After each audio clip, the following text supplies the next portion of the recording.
Hey everyone! Managing access to your Shopify store involves two main types of accounts: staff accounts for your internal team and collaborator accounts for external freelancers or agencies.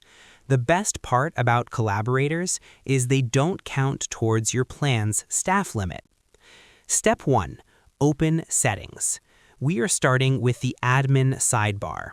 We do this because user accounts are considered a core back-office setting, separate from your public store design.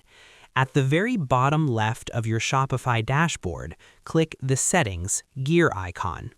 Step 2. Locate the Users tab. Now we are moving to Access Control. We do this to see who currently has access and what roles are available to new team members. In the left-hand sidebar of the Settings window, look for and select Users and Permissions. On some plans, this may simply be labeled Users or Staff. This is your team dashboard.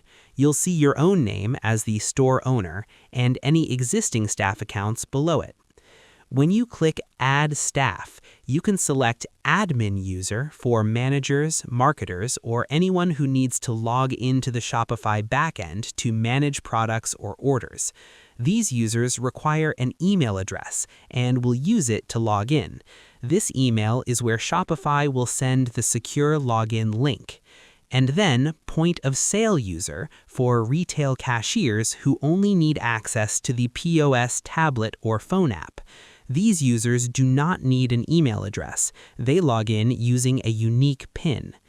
Instead of clicking 100 individual checkboxes for every new person, 2026 Shopify uses roles. We do this to ensure consistent permissions across your entire team.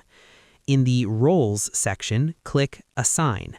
You can select standard roles like Administrator or Point of Sale roles. Before you try to add users, check your current subscription plan. In 2026, the basic Shopify plan typically does not include additional staff accounts. To add internal users, you may need to be on the Shopify Advanced or Plus plans. I hope this helped you out, and I see you in the next one.